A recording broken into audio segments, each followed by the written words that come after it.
No one ever paid attention to the cook. That was the first rule of the plantation, though no one ever said it aloud. Eyes passed over her the way they passed over smoke drifting from the kitchen chimney or dust settling on the floorboards. She was simply there, always moving, always listening, always forgotten. Her name was Eliza. Each morning before dawn, she rose from a narrow cot tucked behind the kitchen pantry, her joints stiff from sleep that never quite rested her. The house above her still breathed slowly, wrapped in darkness, unaware that the day had already begun below its polished floors. Eliza lit the stove quietly, careful not to let the iron door clang. Sound carried in this house. Sound had consequences. As the fire caught, the kitchen came alive with its familiar smells: cornmeal, boiling water, cured meat. The rhythm of her hands never changed. She measured without tools, stirred without looking, cooked without thought. It was in this silence that she heard everything. The walls were thin. The doors were careless. And the people who lived above believed themselves alone. They spoke freely near the kitchen doorway, voices lowered but never low enough. They whispered on stair landings, lingered in halls, paused beside the pantry to argue, confess, scheme. They forgot that someone stood just beyond the door, hands deep in flour, ears wide open. Eliza never meant to listen at first, but listening became unavoidable. She learned early which floorboards creaked and which didn't. She learned which voices meant danger and which meant opportunity. She learned how secrets sounded when they were heavy, how they slowed speech, bent breath, scraped out of reluctant mouths. By her third year in that kitchen, Eliza knew more about the household than anyone who slept in its beds. She knew about the missing silver that had never truly gone missing. She knew about the child who wasn't supposed to exist. She knew about letters burned before sunrise and debts buried under polite smiles. She knew about promises broken in locked rooms and decisions that would ruin lives before summer came. And she never said a word, because the cook survived by being invisible. The plantation itself sat at the edge of a wide river, its white columns rising like a lie against the green fields beyond. From a distance, it looked peaceful, orderly rows, trimmed hedges, clean lines. But Eliza knew better. She knew how much fear lived beneath polished wood, how many voices cracked when no one was meant to hear. The house changed after sunset. During the day, voices were sharp and measured, carefully performed. At night, they softened, loosened. People revealed themselves in the dark. And Eliza, cleaning long after supper plates were cleared, became a shadow moving through rooms that still echoed with secrets. Sometimes she stood still, dishcloth in hand, when she heard something that made her heart pound. Other times, she kept moving, letting the words wash over her, filing them away without reaction. Memory was her safest place. No one could search it. No one could take it from her. Until the night, everything changed. It began with a storm. The sky darkened earlier than expected, clouds rolling in heavy and fast. Thunder cracked close enough to rattle the windows, and rain struck the roof in thick, relentless sheets. The household retreated inward, closing doors, lighting lamps, drawing curtains tight. Eliza worked alone in the kitchen that night. She had finished cleaning and was preparing to extinguish the lamps when raised voices cut through the rain. They came from the dining room, urgent, sharp, careless. The kind of voices that forgot walls existed. She paused. Her hand tightened around the lamp handle as she listened. What she heard made her breath catch. Names were spoken. Numbers. Plans. A decision already made. One that could not be undone. A choice that would reshape everything, not just for the people speaking, but for others who would never be asked. Eliza leaned back against the counter, pulse racing. This was not a small secret. This was not gossip or hidden shame. This was something dangerous. Something final. Thunder rolled again, masking the sound of her careful steps as she moved closer to the doorway, stopping just short of the light spilling across the floor. She stayed in the dark, unseen, as the voices rose and fell.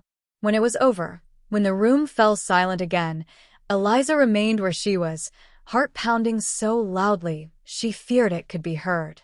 That night, sleep would not come.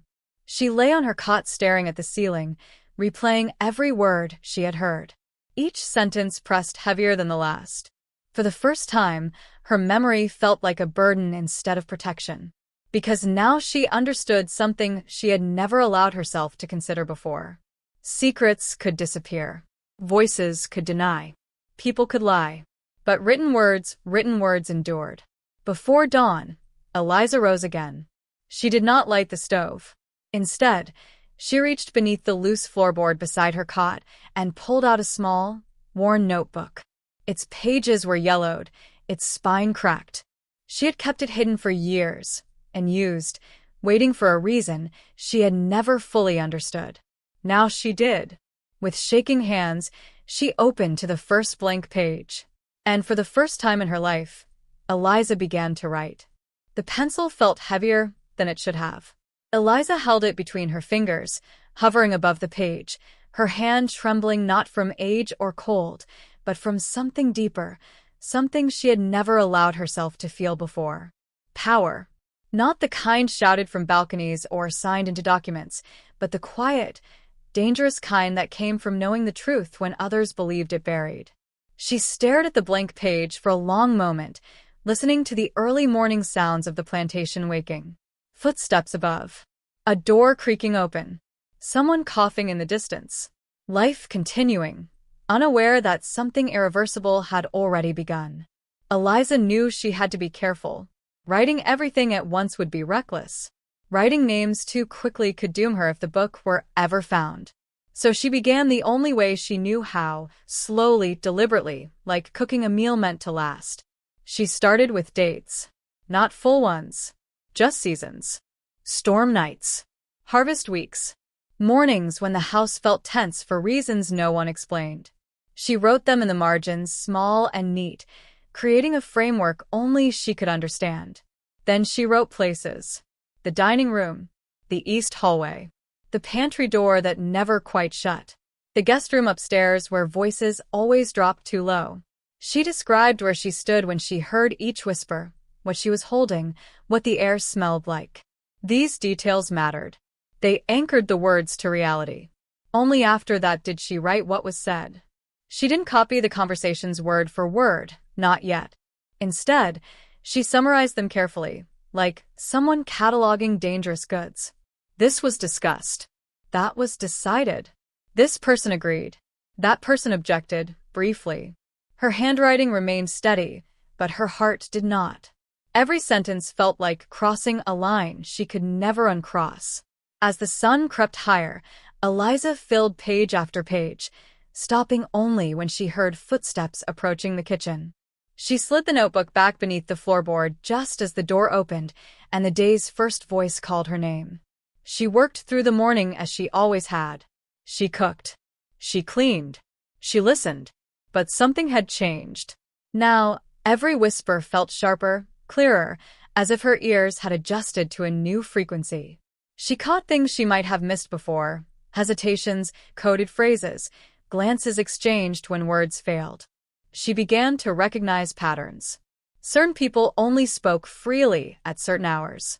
Certain topics always ended abruptly when someone entered the room.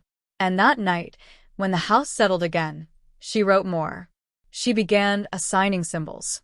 A circle for one voice. A square for another. A slash for conversations that ended without resolution. It was her own language, designed to confuse anyone else while keeping everything perfectly clear to her. As the days passed, the notebook grew thicker. Eliza wrote about money moved quietly from one account to another, about letters sent under false names, about plans to remove people from positions they had held for years, without explanation, without mercy. She wrote about fear. Not her own, but the kind she heard in others. The tightness in voices when consequences drew near. The anger that masked panic. The sudden kindness that followed cruel decisions. What frightened her most was how often the whispers contradicted the public truth. Smiles at dinner. Toasts raised in celebration. Promises spoken loudly and confidently. Then, in the dark corridors afterward, the real conversations began. Eliza realized she was not just recording secrets. She was documenting lies. One evening, as rain tapped softly against the windows, she heard something that made her stop writing mid-sentence. A name. Her name, spoken quietly, uncertainly, by someone who had never acknowledged her existence before. They wondered aloud whether she heard things, whether she noticed more than she should, whether the kitchen staff talked among themselves.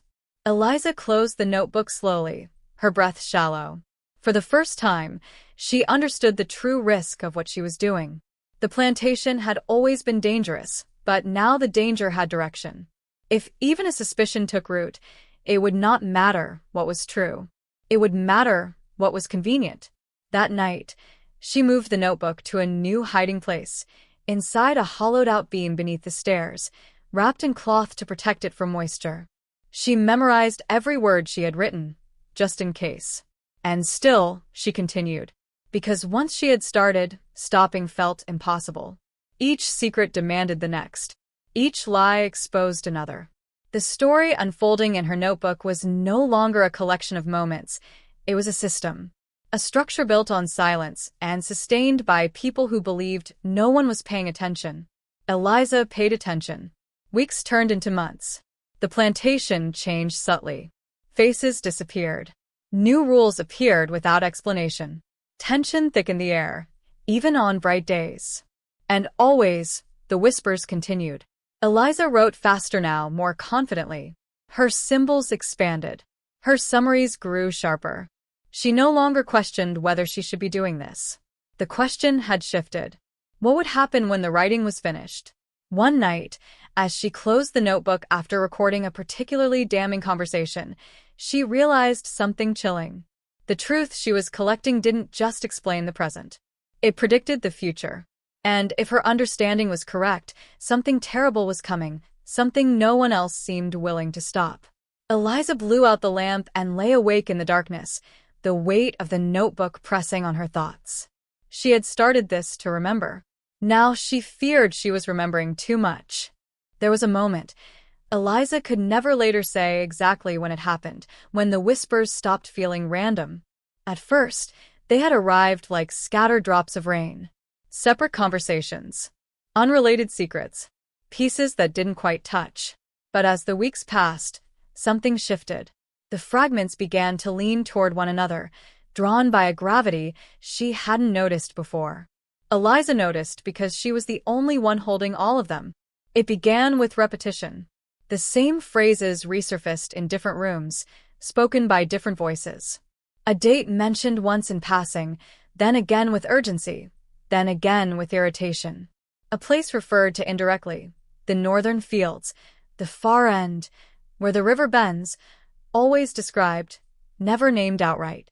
She started underlining these moments in her notebook, lightly at first, then darker as their frequency increased. The symbols she had invented began to cluster on certain pages, forming patterns she couldn't ignore. One night, after everyone else had gone to bed, Eliza spread the notebook open across her small table and read backward. She didn't know why she did it that way. Perhaps she wanted distance. Perhaps she was afraid of where the story led if read straight through.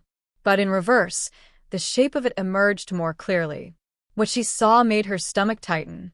These were not idle plans. They were preparations. She began listening differently after that. Not just to what was said, but to what wasn't. To the pauses that stretched too long. To the moments when someone stopped mid-sentence and changed course. To the sudden silence when footsteps echoed nearby. Fear had a sound. Eliza knew it now. The house itself seemed to sense the coming shift. Doors closed more often. Lamps stayed lit later into the night. Voices sharpened, lost their softness. Even laughter sounded forced, brittle, like glass tapped too hard. One evening, while clearing dishes, Eliza heard an argument erupt upstairs, low but fierce. She caught fragments through the floorboards. Accusations. Regret. A warning spoken too late. Someone said, "It's already in motion." That phrase followed her for days. She wrote it down, underlined it twice, then circled it until the paper thinned. Whatever was coming could not be stopped easily. Maybe not at all. As summer deepened, the plantation prepared for an event no one explained to the staff. Extra supplies arrived. Repairs were rushed through without care for appearance. A sense of urgency hung over everything, heavy and unspoken. Eliza overheard discussions about timing, about weather, about who needed to be present and who absolutely must not be. She heard the word accident, used too casually. That was when she understood. This was not just about power or money or reputation. Someone was going to be sacrificed. The realization did not arrive all at once. It seeped into her thoughts slowly, like ink bleeding through cloth. At first she denied it. Then she argued with herself. Finally, she accepted what the whispers had been telling her all along. Eliza sat on her cot that night, notebook open on her lap, hands resting uselessly at her sides. If she was right, then writing everything down was no longer enough. But what else could she do? She had no authority, no protection, no proof beyond her own words, hidden in a place no one else would ever think to look. And even if she showed someone, who would believe a cook over the voices that ruled the house? The next morning she noticed something else. They were watching her. Not openly, not directly, but glances lingered a moment too long. Conversation stopped when she entered a room, then resumed in softer tones once she left. Someone asked her questions they had never bothered with before. Where she slept, whether she ever left the grounds. Eliza answered carefully, her face calm, her voice neutral. Inside, fear coiled tight. That night, she changed her routine. She no longer wrote immediately after supper. She waited, sometimes until midnight, sometimes until just before dawn. She varied the hiding place of the notebook, moving it between 3 locations she had prepared over years of quiet observation. She also began writing differently. No longer summaries. Now she recorded words exactly as she heard them. Every pause, every contradiction, every name, disguised only slightly, but clearly enough that she would never forget. If this notebook was ever found, it would destroy her. If it survived, it could destroy them. The weight of that knowledge pressed on her chest until sleep became impossible. One night, as she scrubbed the kitchen floor long after everyone else had retired, Eliza heard a sound she had never heard before. Someone crying. Not softly, not in control, but broken, gasping, unable to stop. The voice came from a room she had never associated with weakness. Someone powerful. Someone central to everything she had been recording. That moment cracked something open in her understanding. The people behind the whispers were not united. They were afraid of one another. And fear, Eliza realized, made mistakes inevitable. The following day, a decision was finalized. She heard it clearly. No ambiguity. No hesitation. A date was set. As she wrote it down that night, her hand shook for the first time since she had begun this record. She stared at the numbers on the page, knowing they marked more than time. They marked a point of no return. Eliza closed the notebook and sat in silence, listening to the distant sounds of the plantation settling into sleep. She had never wanted to be important. She had never wanted to matter. But now, whether she liked it or not, she was standing at the center of something that could not unfold without her knowledge.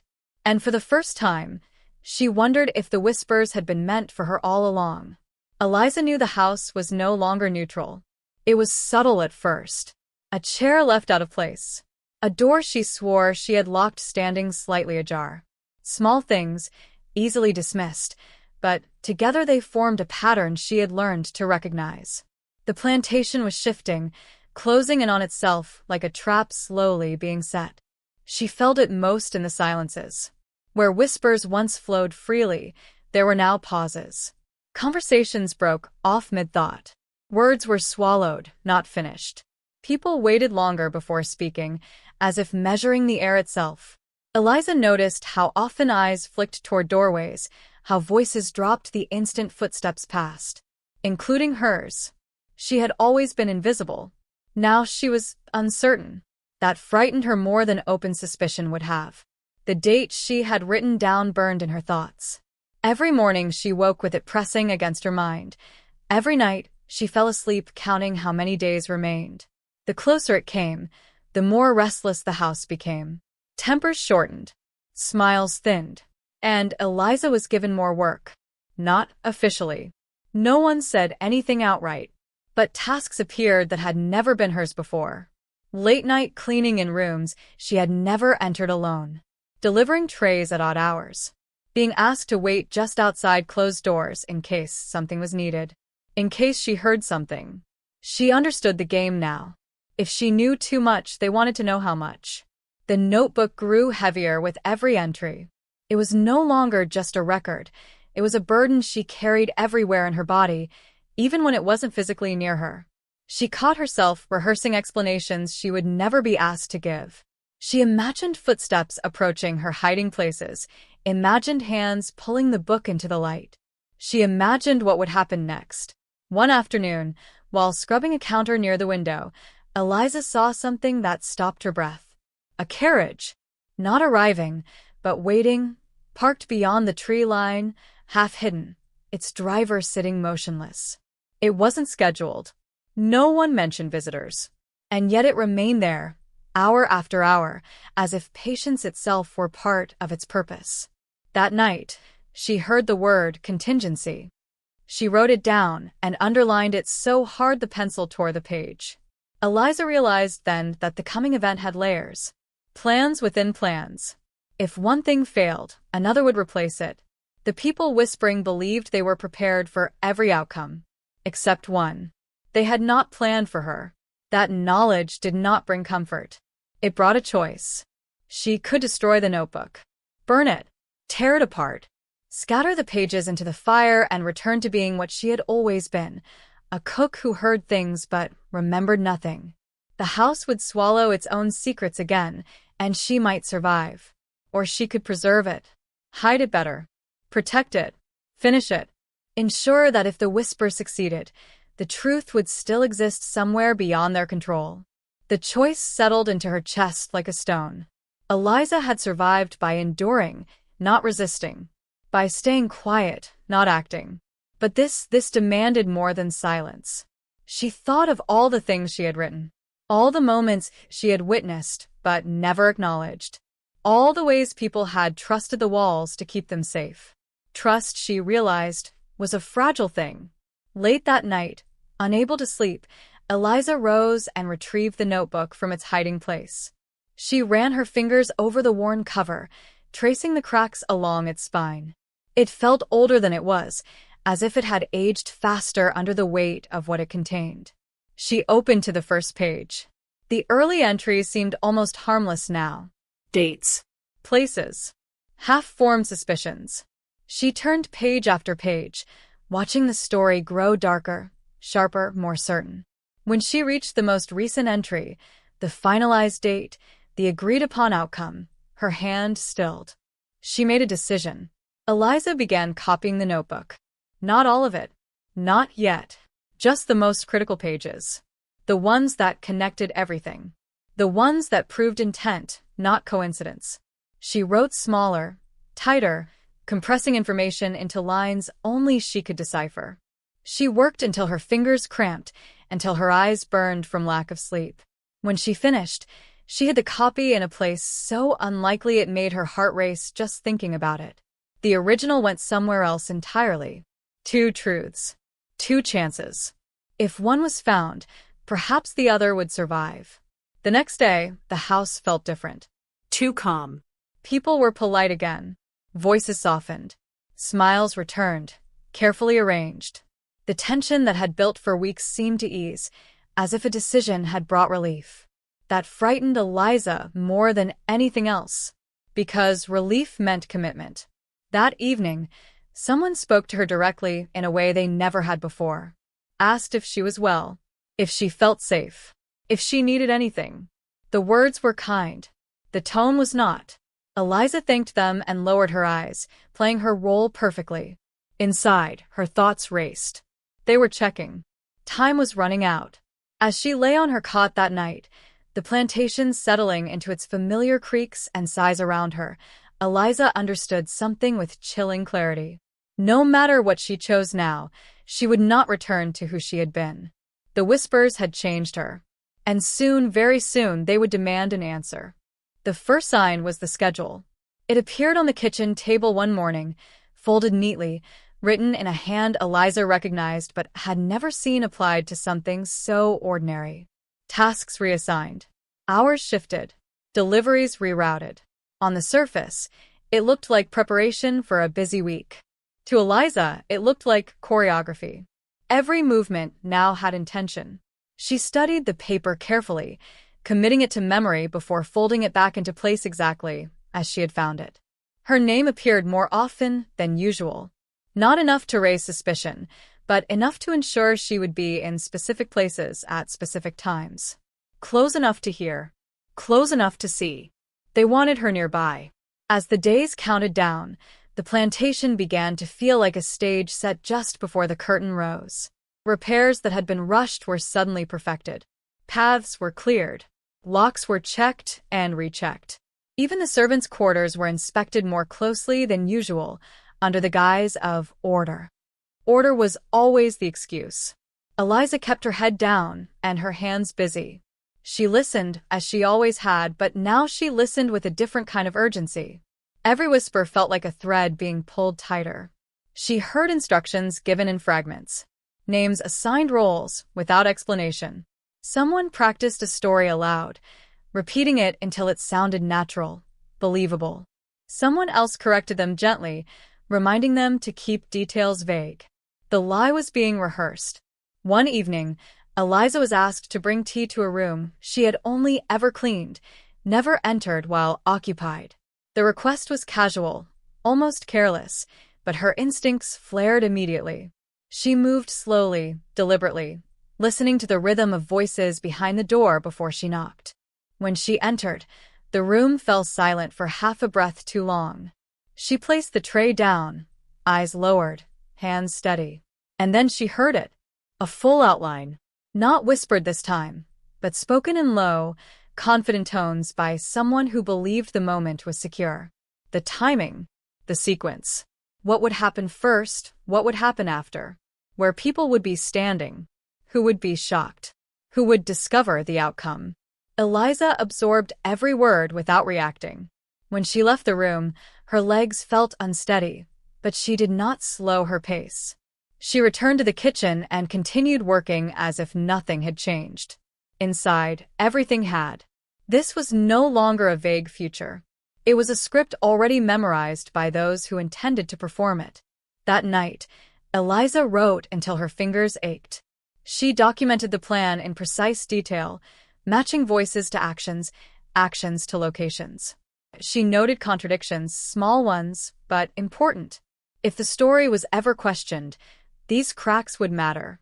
She also wrote something she had avoided until now. Her own position. Where she would be when it happened. What she was expected to be doing.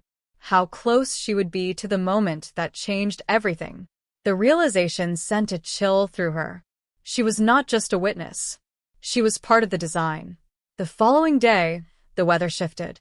Clouds gathered, heavy and low, mirroring the night when she had first begun writing. Thunder rolled in the distance, not yet close, but approaching. The plantation seemed to hold its breath. Eliza noticed how often people checked the sky, how conversations turned repeatedly to timing, to if the weather holds, to if everything goes smoothly. Nothing ever went smoothly. That afternoon, she overheard a conversation that nearly made her stop breathing. Someone questioned a detail. A minor one, but enough to cause irritation. Voices sharpened. Someone insisted the detail didn't matter. Someone else snapped that it mattered very much. Then, a quiet voice spoke. "We have the cook." The words were said calmly. Comfortingly. As if that settled everything. Eliza's hands shook so badly she had to step outside for air. She stood behind the kitchen, rain beginning to fall lightly around her, heart pounding in her ears. They believed she would do exactly what was expected. Exactly what she had always done. Nothing. That night, Eliza did not write. She sat in the dark, notebook unopened, weighing something far more dangerous than words. If she followed the plan, If she stayed silent, stayed invisible, the story would unfold exactly as they intended. The whispers would become truth simply because no one challenged them. If she disrupted it, she didn't know what would happen. She could expose herself. She could disappear. The truth might never see the light of day at all. But as she sat there, listening to the rain strike the roof in steady rhythm, she realized something she hadn't before. They needed her silence, which meant her voice, spoken or written, still mattered. Before dawn, Eliza made one final change. She moved the second copy of the notebook, not just to a better hiding place, but to a place beyond the plantation itself. Somewhere it would remain untouched, unseen, waiting, no matter what happened to her. When she returned, the sky was lightening, the storm breaking into scattered clouds. The day had arrived. Eliza tied her apron, smoothed her hair, and stepped into the kitchen as she always had. Invisible, listening, ready. Morning arrived too quietly. Eliza noticed it immediately. The absence of urgency, the calm that felt practiced rather than natural. The plantation woke as it always did, but something underneath the routine had hardened. Every movement felt measured. Every interaction carried weight. This was the day. She felt it in the way the air pressed against her skin, in the way voices stayed controlled even when tempers should have flared. People were careful now. Careful not to deviate. Careful not to leave anything to chance. Eliza moved through her tasks with steady hands, her face composed, her posture unremarkable. Inside, her thoughts raced. She reviewed the plan again and again, aligning what she heard in real time with what she had written in ink. So far, everything matched. That frightened her. By mid-morning, guests began to arrive, fewer than one would expect for such preparation, but enough to give the appearance of normal business. Polite greetings echoed through the halls. Laughter sounded at the right moments. No one raised their voice. Eliza worked in the background, carrying trays, refilling glasses, positioning herself exactly where the schedule demanded. She could feel eyes on her occasionally, quick and assessing, as if confirming she was still playing her role. She was. Just not in the way they believed. As noon approached, tension tightened. Conversations grew shorter. People checked watches. Someone muttered that everything was on track. Another replied, "It has to be." Eliza caught her reflection in a darkened window as she passed, calm, unreadable, older than she remembered. She barely recognized herself. The moment came closer. She heard the shift before she saw it. Footsteps redirected. Doors closed that were meant to stay open. Someone whispered a confirmation to someone else, who nodded once and said nothing. Eliza's heart began to pound. This was the point where the story would begin to diverge from truth. She positioned herself where she was supposed to be, near enough to observe, far enough to be dismissed. The air felt thick, almost humid, though the day itself was cool. Even the birds outside had gone quiet. Then it happened. Not all at once. Not dramatically. Just a sudden movement, out of sequence. A sound that didn't belong. A pause where there should have been none. Eliza's breath caught. The plan was unfolding. She saw it clearly now, the way attention was redirected, the way certain people were kept occupied while others moved freely. She heard the rehearsed phrases spoken aloud, slipping easily into place like well-worn tools. Someone noticed something. Someone else reacted exactly as expected. Shock. Confusion. Alarm. The lie took shape. Eliza felt the weight of the moment settle on her shoulders. This was where she was meant to remain silent, to keep her head down, to let the story finish writing itself. For a heartbeat, she almost did. Fear is persuasive. But then she heard something she hadn't anticipated. A voice cracking. Not part of the script. Someone hesitated. Someone asked a question they weren't supposed to ask, not loudly, but just enough to ripple through the carefully constructed calm. It was small, but it was real. And reality, Eliza knew, was dangerous to lies. The room shifted. Not enough for most to notice, but enough for her. A glance exchanged too quickly. A jaw tightening. Someone stepping slightly closer to block a view. They were adjusting the contingency. Eliza realized then that if she didn't act now, the moment would close. The truth would be sealed beneath layers of performance and repetition. By tomorrow, the story would be accepted. By next week, it would be unquestioned. She felt the notebook, not physically but in her mind. Every page, every whisper, every detail she had preserved. This was why she had written. Her hands trembled, but she steadied them against the edge of the table. She took one slow breath, then another. And she moved. Not dramatically. Not loudly. She stepped forward just enough to be seen. Just enough to be heard. Her voice, when she spoke, surprised even her, clear, calm, undeniable. She did not accuse. She stated. A detail that did not fit. A time that did not align. A fact spoken simply, without emotion, as if it were no more remarkable than denouncing the weather. The room froze. For a second, no one moved. No one spoke. Eliza could feel every eye turned toward her, disbelief etched into faces that had never considered her capable of disruption. Someone laughed nervously, tried to brush it aside. Eliza continued. Another detail. Another quiet correction. The cracks widened. Voices overlapped. Someone demanded she explain herself. Someone else told her to stop talking. Someone tried to redirect attention back to the lie, but the rhythm was broken now. Truth had entered the room, and it would not leave easily. Eliza stood there, heart racing, knowing there was no retreat left. Whatever happened next, whether she was dismissed, punished, removed entirely, this moment would remain. The story would never be as clean again. As tension rose, she saw fear flash across a familiar face. Not anger. Not authority. Fear. They had not planned for this. They had planned for silence. The air felt electric, fragile, as if one wrong word could shatter everything. Eliza said nothing more. She had already done what she came to do. The rest would unfold on its own. As voices rose and order dissolved, she stepped back, returning to the edge of the room, once again the cook. But something had shifted. She was no longer invisible. Chaos did not arrive all at once. It seeped in through the cracks Eliza had opened, spreading slowly, unevenly, impossible to contain. At first, people spoke over one another, trying to regain control through volume alone. Then voices sharpened. Then someone demanded answers that could no longer be postponed. The lie, once so carefully rehearsed, began to stumble. Eliza stayed where she was, hands folded, eyes lowered.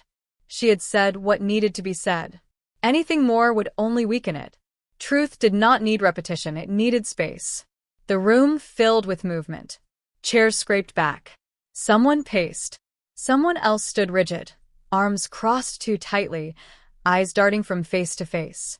Every reaction told its own story, and Eliza watched them all with the calm of someone who had already seen this moment unfold 100 times in ink. Questions surfaced. Why that time? Why that location? Why had certain people been so quick to act, and others so prepared to explain? The answers came slowly, reluctantly, wrapped in irritation and dismissal. But each answer created two more questions. The structure that had seemed so solid now revealed how fragile it truly was. Someone tried to shift blame. Someone else denied involvement altogether. And then, inevitably, someone contradicted them. Eliza felt a strange detachment settle over her. Fear was still there, but it had moved to the background, replaced by something steadier. Acceptance. Whatever happened next would happen whether she trembled or not. The plantation, for the first time she could remember, felt uncertain of itself. Authority fractured in moments like this. When stories no longer aligned, when confidence faltered, when people realized they were no longer speaking to an audience willing to believe. A decision was made, quietly but firmly. An outside voice would be brought in. That alone told Eliza everything she needed to know. They would never have allowed scrutiny if they were certain of their version of events. The house had always preferred silence to questions. Now it had no choice. As arrangements were made, Eliza was dismissed from the room without ceremony. No accusation. No acknowledgement. Just a brief instruction to return to her duties. She obeyed. In the kitchen, her hands moved automatically, but her thoughts remained sharp. She listened as footsteps passed overhead again and again, faster now, heavier. Doors opened and closed. Voices rose, then dropped. The plantation was unraveling. By evening, the story had changed. Not officially. Not yet. But the tone had shifted. Where certainty once ruled, caution took its place. Words like unfortunate, unclear, and pending began to appear. No one spoke of accidents anymore. Eliza wrote that night for the last time. She added an entry describing the moment she spoke, not with pride or drama, but with precision. What was said? Who reacted first? Who looked away? Who went silent? She noted how quickly the lie lost its power once challenged. Then she closed the notebook. She did not hide it again. Instead, she placed it carefully where she had always known it belonged, not as a weapon, not as leverage, but as a record. Its purpose was no longer hers alone. Sleep came fitfully. When morning arrived, the plantation felt smaller, less certain. Its grandeur dimmed by the weight of scrutiny. People spoke to one another cautiously now, measuring words instead of tossing them carelessly into the air. Eliza noticed something else too. They watched her differently. Not with suspicion this time. With calculation. She had changed the balance. Even if she was never acknowledged for it, they knew she could not be undone. By midday, the outside voices arrived. Questions were asked. Documents requested. Timelines reconstructed.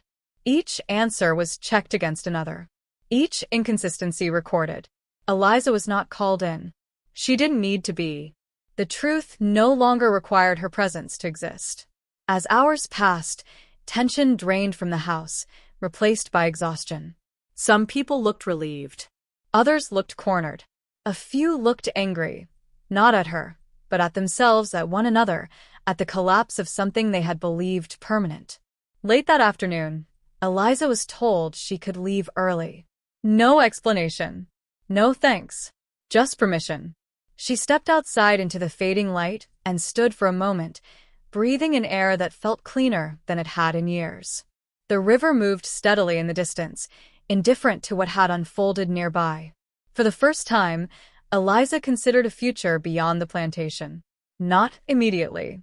Not dramatically. But the idea existed now, solid and undeniable. She was no longer bound solely by silence. That evening, she packed only what she needed. The notebook was not among her belongings. Its work was done. As she lay down for what might be the last night in that narrow room, Eliza felt something she had not felt in a long time. Peace. Not because everything was resolved, but because the truth had been spoken, and the whispers no longer belonged to her alone. The house would never be the same, and neither would she. The plantation was quieter after that. Not peaceful, never peaceful, but quieter in a way that felt deliberate. Walls that had once held secrets now seemed cautious, as if they themselves remembered the voices that had passed through them. Rooms that once echoed with command and deception now carried only the soft hum of survival. Eliza walked those halls once more, her steps measured, unhurried. She noticed details she had never seen before. The way sunlight hit the dust in the east hallway, the pattern of the floorboards that creaked beneath her feet, the faint smell of oil and polished wood. Things she had passed 1,000 times, now remarkable because nothing else demanded her attention. Her work was done, yet the house had changed her. She felt it in the curve of her shoulders, in the steady rhythm of her hands as they carried trays and wiped counters, in the sharpness of her gaze. She had started as invisible, a cook, a shadow behind the doors, but she had become something else. Someone who held power quietly, profoundly, irrevocably. The whispers were still there, of course. Secrets never vanish entirely. They linger, hiding in corners, traveling through hallways, waiting for the next ears willing to hear them. But now, the house knew that someone was listening differently. Someone who remembered everything. someone who would act if necessary. And Eliza had acted. She never spoke of it. She never sought recognition. No one thanked her, and she expected none. Her victory was quiet, almost invisible, but it was complete. The lies could not stand as they had. The plan, so carefully constructed, had fractured under the weight of truth. And all the while, she had remained calm, collected, untouchable, not because she was fearless, but because she understood the stakes and had chosen her moment with care. Years later, the plantation would be spoken of in hushed tones, remembered as a place of strange tension and sudden revelations. Some would blame the weather, some would blame coincidence, but a few, those who had witnessed even a fraction of what had happened, knew better. They knew that the cook who had heard every whisper had changed everything. Not with violence, not with accusation, but with presence, observation, patience, the power of memory made flesh. Eliza left eventually, quietly, with only what she could carry. She took no riches, no letters, no favors. Only the knowledge of what had been spoken, what had been done, and what she had preserved in the notebook she had hidden away. Somewhere, perhaps even today, those pages remain, waiting to speak again when someone worthy is ready to hear them. Even in freedom, she carried the lessons of the plantation. She moved carefully, listened more than she spoke, weighed every word. But she also walked without fear, because she understood that power is not always loud. It is quiet. It is patient. It is invisible. And when the moment comes, it speaks louder than any shout, any accusation, any command. Eliza's story became a ghost of its own. Not the ghost of a person, but the echo of every secret preserved, every whisper captured, every truth that refused to be buried. She had not saved the plantation. That was not her role. But she had saved the record of its truths, and in doing so, had saved herself. And sometimes, when the wind rises just so and the sun casts long shadows across empty halls, the whispers return, not as voices, but as memory. They remember her. They remember that someone was listening all along. The plantation would continue, in some ways unchanged. Fields would grow, doors would creak, tables would be set. People would rise and fall, schemes would begin and end. But Eliza's presence lingered, unseen and undeniable, a quiet force reminding the house that, even in silence, truth endures. She had started with nothing but a pen, a notebook, and the habit of listening. She had survived by being invisible, but she had finished by being unforgettable. And that is the power of the one who hears every whisper and chooses when to write it down.